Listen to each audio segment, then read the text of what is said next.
Hello दोस्तों, आप सभी विद्यार्थियों का स्वागत है हमारे यूट्यूब चैनल स्टडी समागम पर। देखिए साथियों, आज का ये वीडियो आप लोगों के लिए बहुत ज़्यादा इंपॉर्टेंट होने वाला है।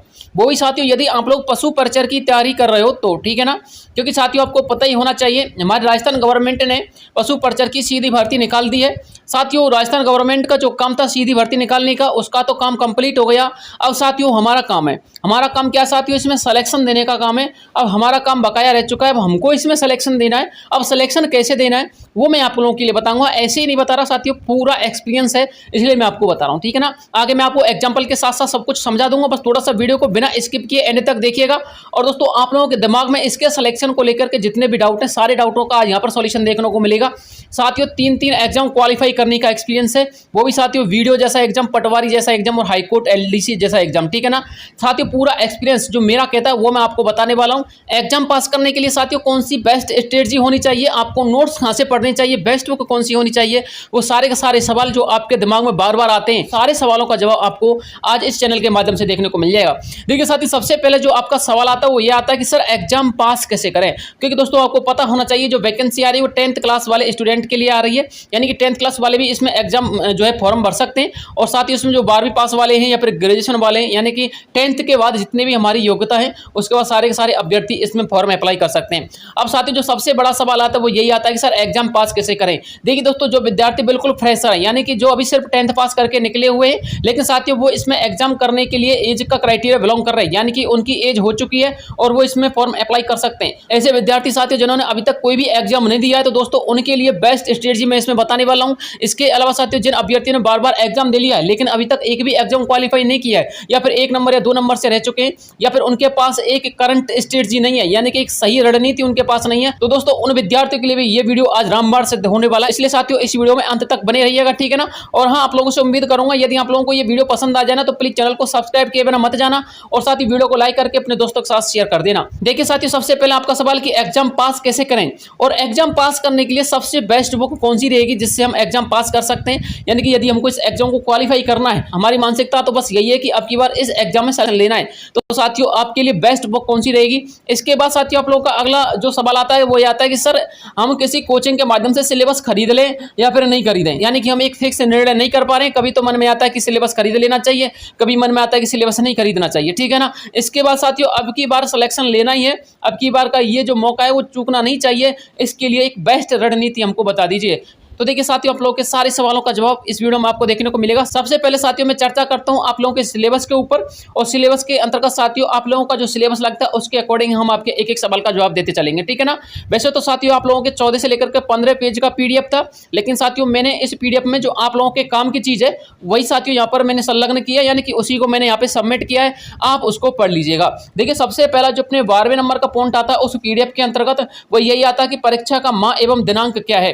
तो देखिए यहाँ पे साफ साफ लिखा हुआ है, पशु परिचर के पदों की भर्ती परीक्षा बोर्ड के द्वारा संभावित माह के अप्रैल से लेकर के जून 2024 के मध्य ये बोर्ड परीक्षा करवाएगा, ठीक है ना। यानी कि अप्रैल से लेकर के जून का आपको मंथ दिया गया है। यदि अभी से यदि हम मंथ काउंट करें तो दोस्तों कम से कम आपके पास 7 से लेकर के 8 महीने का टाइम बचा हुआ है। एक अच्छी रणनीति तैयार करने के लिए काफी टाइम है, पर्याप्त टाइम है, आराम से सिलेक्शन ले लोगे यदि आप लोग पर डे 3 से लेकर के 4 घंटे भी स्टडी करोगे तो, ठीक है ना। 110% सिलेक्शन ले लोगे, ये मैं गारंटी के साथ कह सकता हूँ। अप्रैल से लेकर के जून का महीना है आपके पास, काफी पर्याप्त समय है, ठीक है ना। समय की कभी भी आपको कमी महसूस नहीं होगी, बस समय का सदुपयोग कीजिएगा। अब बात करते हैं साथियों आप लोगों के अगले पॉइंट पे, जो आप लोगों का सबसे अगला और महत्वपूर्ण पॉइंट है वो यह है कि परीक्षा की स्कीम क्या है और पाठ्यक्रम क्या है। देखिए दोस्तों आपको पता होना चाहिए जो आपके भाग आ और एक भाग बा, यानी कि जो आपका एग्जाम आएगा वो 2 पार्ट में आएगा। एक तो साथियों उसमें आ भाग के क्वेश्चन पूछे जाएंगे, एक साथियों उसमें बा भाग के क्वेश्चन पूछे जाएंगे। जो साथियों आपका आ भाग आएगा वो 70% आएगा, ठीक है ना, जिसमें साथियों आपके राजस्थान जीके होगी, क्या होगी, Rajasthan GK plus current GK होगी। और साथ ही जो आपका बा भाग आएगा वो आपके पशु परिचर के संबंधित क्वेश्चन आएंगे, उसमें आप लोगों की जो पशु संसाधन से संबंधित है वो क्वेश्चन पूछे जाएंगे, ठीक है ना। यानी कि साथियों आपको ए पार्ट को भी अच्छी तरीके से रेडी करना है और बी पार्ट को भी अच्छी तरीके से रेडी करना है। अब रेडी कैसे करना है वो मैं आपको बताऊंगा, पहले इसमें देख लीजिए आपके टोटल प्रश्न कितने हैं और टोटल टाइम कितना दिया जाएगा। देखिए जो आपका ए पार्ट आएगा साथियों, ए पार्ट में आपसे 105 क्वेश्चन पूछे जाएंगे और इसमें साथियों आपके कुल 105 अंक होंगे, यानी कि एक क्वेश्चन आपका 1 नंबर का पूछा जाएगा। इसके अलावा साथियों 45 इसके बी पार्ट के होंगे और 45 नंबर के होंगे, यानी कि टोटल मिलाकर के 150 क्वेश्चन होंगे और 150 नंबर होंगे आपके। एक क्वेश्चन आपका 1 नंबर का रहेगा और आपको जो टोटल टाइम दिया जाएगा वो 3 घंटे का आपको इसमें टाइम दिया जाएगा। और जो आपकी नेगेटिव मार्किंग रहेगी साथियों वो 1/4 की इसमें नेगेटिव मार्किंग रहेगी। अब इसके सिलेबस पे विस्तृत रूप से चर्चा कर लेते हैं, जो आप लोगों के लिए वेरी इंपॉर्टेंट सिलेबस है। देखिए जो आपका ए पार्ट है साथियों, ए पार्ट में तो मैंने अभी आपको बताया था, यहाँ पे लिखा हुआ है राजस्थान राज्य के विशिष्ट संदर्भ के साथ माध्यमिक स्तर के सामान्य ज्ञान, जिसमें दैनिक विज्ञान, गणित, सामाजिक विज्ञान, भूगोल, इतिहास, संस्कृति, कला, समसामयिक विषय आदि समाविष्ट हों पर वस्तुपूर्वक प्रकार के प्रश्न होंगे। अब देखिए जो अपना ए पार्ट है साथियों, उसमें 70% जो आप लोगों का ये जीके आ रहा है, यानी कि जीके को जो कवर कर रहा है उस जीके में कौन कौन से टॉपिक आएंगे और जीके आपको कैसे पढ़ना है, पहले मैं आपको ए पार्ट के बारे में बता देता हूँ। ठीक है साथियों, मैं आपको बी पार्ट के विषय में भी बताऊंगा, लेकिन साथियों जो आपका सबसे इंपॉर्टेंट पार्ट है राजस्थान जीके का, जो 70% वाला पार्ट जो है कवर कर रहा है, वो हमारे लिए वेरी इंपॉर्टेंट है। उसके बाद हम बी पार्ट के ऊपर चर्चा करेंगे, ठीक है ना। देखिए साथियों सबसे पहले मैं आपको एक एक पॉइंट को यहाँ पर लिख देता हूँ। देखिए मैं सबसे पहले चर्चा करूंगा आप लोगों के मैथ वाले पॉइंट के ऊपर, ठीक है ना। मैं एक एक सब्जेक्ट का नाम यहाँ पर एक एक नंबर से लिखूंगा। ये हो गया साथियों मैथ, उसके बाद आएगी साथियों आप लोगों की साइंस, और उसके बाद आएगी साथियों आप लोगों की राजस्थान जीके, ठीक है ना। ये अपनी जीके हो गई, और उसके बाद आएगी साथियों आप लोगों की करंट जीके, ठीक है ना। ये अपनी करंट जीके हो गई, ठीक है ना, करंट जीके। अब देखिए एक एक टॉपिक को हमको क्लियर करना, कैसे करना, और बेस्ट बुक आप लोगों के लिए कौन सी रहनी चाहिए और बेस्ट रणनीति आप लोगों के लिए क्या रहनी चाहिए, उसके विषय में हम चर्चा करेंगे। ये आप लोगों का सबसे इंपॉर्टेंट पार्ट है। देखिए साथियों मैथ के लिए आपको पढ़ना क्या है, वैसे तो मैं आपको अपना एक्सपीरियंस बताऊँ ना साथियों, मैंने जितने भी एग्जाम दिए हैं और जितने भी एग्जाम क्वालिफाई किए हैं दोस्तों, उन एग्जामों के अकॉर्डिंग मैं आपको बता रहा हूँ। अपने जो साथियों 10th लेवल से या फिर 12th लेवल से जितनी भी जॉब निकलती है, 10th लेवल से या फिर 12th लेवल से, ठीक है ना, या फिर साथियों ग्रेजुएशन लेवल से जितनी भी वैकेंसी निकलती है, कोई सा भी लेवल हो उसमें कोई सी भी योग्यता मांगी हो, लेकिन यदि मैथ की बात करें तो एडवांस मैथ को छोड़ करके मैं अपनी जो जनरल मैथ है उसकी बात कर रहा हूं। उसमें साथियों कक्षा 6वीं से लेकर के 10वीं क्लास की संपूर्ण मैथ पूछ ली जाती है, 6वीं से लेकर के 10वीं। अब साथियों आप लोगों का ये जो सिलेबस आया है दोस्तों, इस सिलेबस के अकॉर्डिंग यदि आपको कंप्लीटली तैयारी करनी है तो आपको जो है कक्षा 6वीं से लेकर के 10वीं की जो है संपूर्ण मैथ करनी होगी, ठीक है ना। अब सबसे बड़ा सवाल ये पैदा होता है कि सर आपने तो बता दिया कक्षा 6वीं से लेकर के 10वीं की मैथ करनी है, लेकिन इतनी मैथ होगी कैसे? कक्षा 6वीं से लेकर के 10वीं की सारी मैथ करने बैठेंगे तो हम तो इसमें जो है बोर हो जाएंगे इस मैथ को करते करते। हमारे बस की तो इतना काम है नहीं जो हम कक्षा 6वीं से लेकर के 10वीं ये पास कर जाए। यदि हमको कक्षा 6वीं से 10वीं पढ़नी तो आप कई वीडियो क्यों देखते हैं? बिल्कुल सही बात है, आप लोग मेरा वीडियो क्यों देखते हैं? यदि आपको 6वीं से 10वीं पढ़ना है तो 6वीं की क्लास की जो है बुक उठाते और अपना मैथ चालू कर देते। तो साथियों बिल्कुल आप लोग की बात से मैं सहमत हूँ। हालांकि साथियों यदि आप लोग ये पढ़ सको तो पढ़ लेना, लेकिन साथियों आपको ये बिल्कुल नहीं पढ़ना है, ठीक है ना। हमको सिलेक्शन ऐसे नहीं देना, पूरा कचरा याद करके थोड़ी देना है। चलिए ठीक है, अगर हमको ये नहीं पढ़ना तो क्या पढ़ना है इसके विषय में हम चर्चा करेंगे। लेकिन साइंस की यदि बात करें तो साइंस में दोस्तों आप लोगों को यदि एक एक क्वेश्चन को अच्छी तरीके से पढ़ना है, यानी कि आपका एक भी क्वेश्चन आउट नहीं जाना चाहिए, तो दोस्तों आपको कक्षा 6वीं से लेकर के 10वीं की साइंस पढ़नी चाहिए।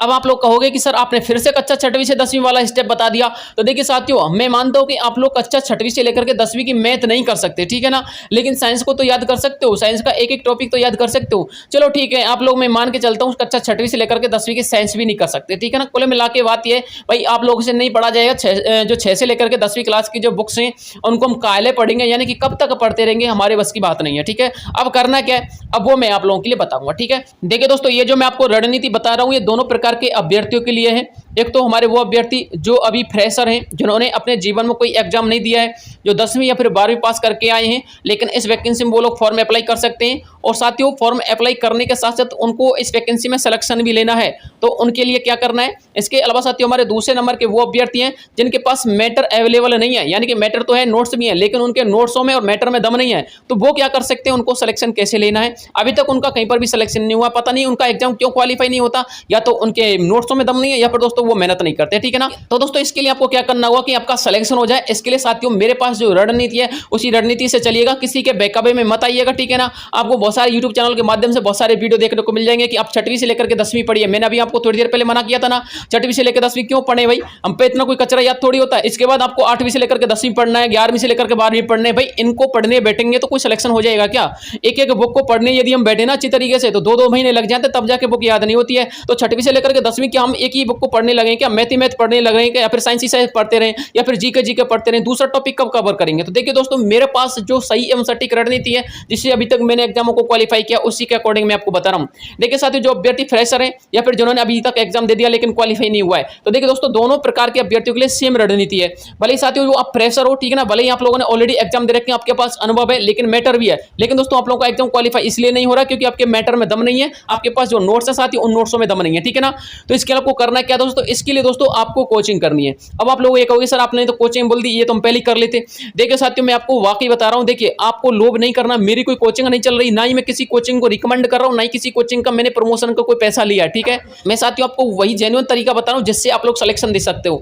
देखिए दोस्तों, आपको कोचिंग करनी है क्योंकि दोस्तों कोचिंग से आपके पास एक प्रॉपर नोट्स आ जाएंगे और अभी आपके पास 7 से लेकर के 8 महीने का पर्याप्त टाइम है, ठीक है ना। और इस टाइम का यदि आप लोग सदुपयोग करोगे ना दोस्तों, मैं गारंटी के साथ कह रहा हूं आप लोग सिलेक्शन दोगे 110%।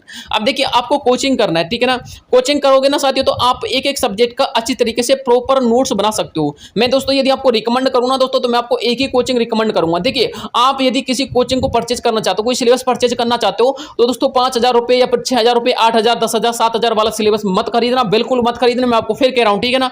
आपको साथियों 1,000 से लेकर के 1,500 रुपए तक का सिलेबस खरीदना है, या फिर साथियों 500 से लेकर के 1,000 रुपए तक का सिलेबस खरीदना है। ऐसी कोचिंग से सिलेबस खरीदना है। और दोस्तों हमारी ऐसी बहुत सारे यूट्यूब चैनलों की कोचिंग चल रही है। सबसे जो पहली प्राथमिकता मैं आपको दूंगा दोस्तों, वो दूंगा हमारी दुरीना वाले एप्लीकेशन को, यानी कि जो हमारे सुभाष चारण सर जी हैं, उन्होंने दुरीना एप्लीकेशन पे 1,000 से लेकर के 1,500 रुपए के आसपास सिलेबस आपको मिल जाएगा। वहां से आप अपने प्रॉपर नोट्स बना लेना। मैं आपको फिर कह रहा हूं, कोचिंग करने से सिलेक्शन नहीं होता है, कोचिंग में से मात्र 30 से लेकर के 40% आता है साथियों। सिलेक्शन होता है कोचिंग करने के बाद एक्स्ट्रा मेहनत करने से। तो देखिए साथियों, जैसे आप लोग कोचिंग से सिलेबस परचेज कर लो, ठीक है ना, तो इसके लिए आपको करना क्या, कोचिंग से सिलेबस परचेज करने के बाद मैं आपको कुछ महत्वपूर्ण बुक बता रहा हूं, उनको परचेज करना है। देखिए मैथ के लिए आपको क्या करना है साथियों, मैथ के लिए आप कोचिंग से भी पढ़ोगे तो कोचिंग से दोस्तों आपके ट्रिक वगैरह सब कुछ आपको देखने को मिल जाएंगी, आपकी मैथ को टिप्स पे याद करा देंगे कोचिंग वाले, ठीक है ना।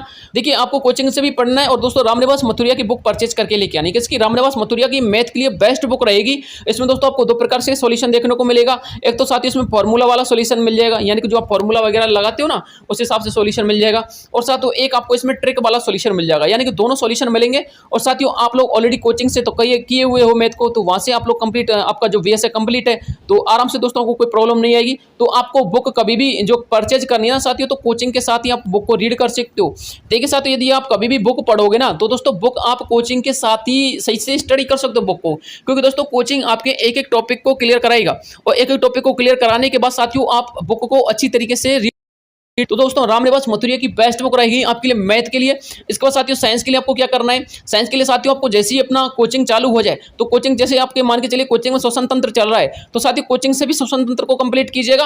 और उसके बाद दोस्तों आपको ल्यूसेंट का बुक खरीद के लेके आना है, ल्यूसेंट खरीद लीजिएगा। और जो अपना श्वसन तंत्र वाला टॉपिक है उसको ल्यूसेंट से भी कवर कर लेना, ठीक है ना। तो ल्यूसेंट आपके लिए बेस्ट बुक रहेगा साइंस के लिए। मैं आपको फिर कह रहा हूँ, आपका एक भी टॉपिक बाहर नहीं जाएगा ल्यूसेंट से और कोचिंग से। 100 आउट ऑफ 100% आएगा, यानी कि 100 तो नहीं कह सकते लेकिन 99% दोस्तों आप लोगों के क्वेश्चन देखने को मिल जाएंगे। एक तो कोचिंग वाले मैटर से, एक अपने ल्यूसेंट से, दोनों को कवर कर लीजिएगा, आराम से सिलेक्शन हो जाएगा, ठीक है ना। इसके बाद दोस्तों जीके की यदि हम बात करें, तो जीके के लिए दोस्तों एक तो आप कोचिंग पढ़ोगे तो कोचिंग में आपको हिस्ट्री अच्छी तरीके से समझ में आ जाएगा, कल्चर अच्छी तरीके से समझ में आ जाएगा, पॉलिटिकल वगैरह सब कुछ जो आपका लगता है, जितना भी जीके लगेगा सारा कुछ समझ में आ जाएगा, ठीक है ना। और दोस्तों टॉपिक बाय टॉपिक आपको पता चल जाएगा कि आपको जो है कोचिंग में कौन कौन से टॉपिक करवाए जा रहे हैं। तो दोस्तों जीके के लिए आपको करना क्या है साथियों, जीके के लिए दोस्तों आपको धरोहर का नवीनतम एडिशन खरीद के लेके आना है, ठीक है ना। क्या खरीद के लेके आना, धरोहर की बुक खरीद के लेके आनी है।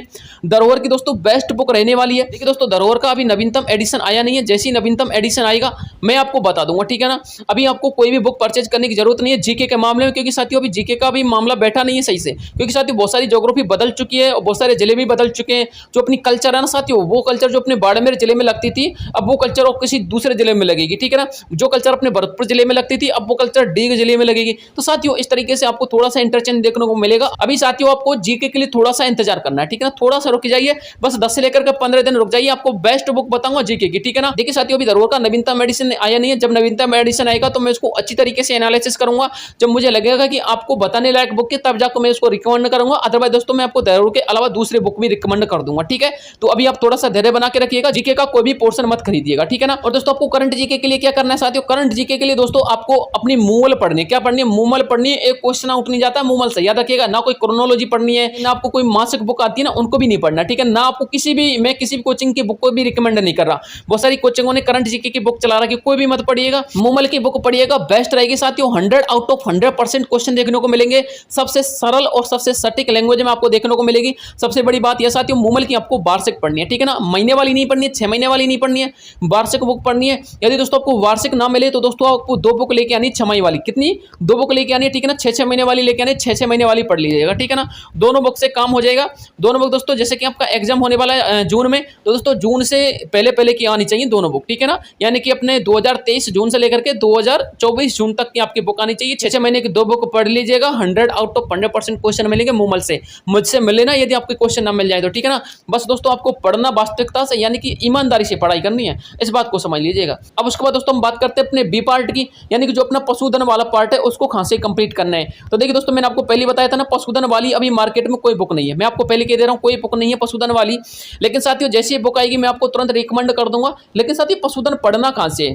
देखिए दोस्तों, पशुधन वाला टॉपिक आपको पढ़ाए जाएंगे अपनी कोचिंग में, ठीक है ना। कोचिंग में साथियों, क्योंकि मैं आपको बताना चाहूंगा, जो आपका पशुधन वाला मेंटर लगता है ना साथियों, वो 9th से लेकर के अपनी जो 12th वाली बुक होती है, ठीक है ना, उनमें जो अपना जीके का मैटर होता है उसमें सारा का सारा पशु संपदा आ जाता है। तो दोस्तों वहां से आपको ये पढ़ने को मिलेगा। अब साथियों वहां से तो आप लोग पढ़ नहीं सकते, तो जो हमारी कोचिंग होती है वो 9th से लेकर के जो 12th वाली जो बुक होती है, वो सारा का सारा कुछ जो मैटर होता है दोस्तों एक ही अपने नोट्स में प्रोवाइड करवा देते हैं। जो अपने नोट्स बनाते हैं ना, वो तो मेहनत करता है टीचर, ठीक है ना, टीचर मेहनत करता है दोस्तों। उसके बाद दोस्तों आपको नोट्स प्रोवाइड करवा दिए जाते हैं और आप नोट्स को पढ़ लेना। और मैं आपको बताना चाहूंगा, आप थोड़ा सा वेट कर लीजिएगा, पशुधन वाली बुक भी जरूर आने वाली है मार्केट में। जैसी साथियों पशुधन वाली बुक आएगी, छोटी सी 50 रुपए की पशुधन वाली स्पेशल बुक खरीद के लेके आनी है और सारे टॉपिक को वहां से भी क्लियर करना है, अपनी कोचिंग से भी क्लियर करना है, ठीक है ना। तो इस तरह से दोस्तों आपको तैयारी करनी है। जिस दिन आपका सिलेक्शन ना हो ना, मेरे से आके मिल लेना। 100 आउट ऑफ 100% गारंटी ले रहा हूं मैं आपकी सिलेक्शन की, ठीक है। इस तरीके से यदि आप लोग तैयारी करोगे तो दोस्तों सिलेक्शन 100% मिलेगा। बस आपको सही रणनीति के साथ तैयारी करनी है। इसके अलावा जो कुछ भी हेल्प मिलती रहेगी तो मैं आपको अपने वीडियो के माध्यम से देता रहूंगा। अब देखिए साथी, मैं आपको एक बात और बता देता हूँ, बहुत सारे अभ्यर्थी ऐसे जो सिलेबस परचेज नहीं करेंगे, तो उनको कुछ कुछ टॉपिकों को कवर करना है। जैसे कि जीके का उनको मैटर पढ़ना है, उनके पास साइंस का नोट्स है, लेकिन मैथ के 2-3 प्रश्नावली के नोट्स हैं, 2-3 के नहीं है। तो दोस्तों मैं आपको बताना चाहूंगा, साइंस, जीके, मैथ और पशुधन संपदा, ठीक है ना, यानी कि आपके पूरे सिलेबस की क्लासेज मैं आपको अपने यूट्यूब चैनल पर देने वाला हूं। Free of cost notes free में दूंगा, बेहतर टीचर के नोट्स दूंगा, बेहतर कंटेंट के नोट्स दूंगा, फ्री ऑफ कॉस्ट क्लास चलेंगे, ठीक है ना। इसके लिए दोस्तों आपको बस थोड़ा सा सपोर्ट बना के रखना है। मुझे लगता है कि वाकई में स्टूडेंटों की डिमांड है कि हम आपको कोचिंग करवाएं। तो दोस्तों मेरे जो खुद के नोट्स है ना, हैंड रिटन नोट्स, मैं आपको फ्री में प्रोवाइड करवा दूंगा और एक एक टॉपिक को अच्छी तरीके से यूट्यूब के माध्यम से समझा दूंगा, ठीक है ना। इतना तो मैं आपको सपोर्ट कर सकता हूं। इसके अलावा मैंने आपको क्या क्या करना है वो आपको ऑलरेडी बता ही दिया। तो साथियों ये रहने वाली है आपकी रणनीति। आप लोग किसी के बेकाबू में ना आइएगा। 100 आउट ऑफ 100% आपको सिलेक्शन देखने को मिल जाएगा, ठीक है ना। तो दोस्तों आज के लिए इतना ही काफी है। इसके अलावा जो कुछ भी प्रॉब्लम आएगी तो आप मेरे लिए कमेंट बॉक्स में कमेंट कर दीजिएगा, ठीक है ना। मिलता हूं आपसे नेक्स्ट वीडियो में, तब तक के लिए जय हिंद, जय भारत।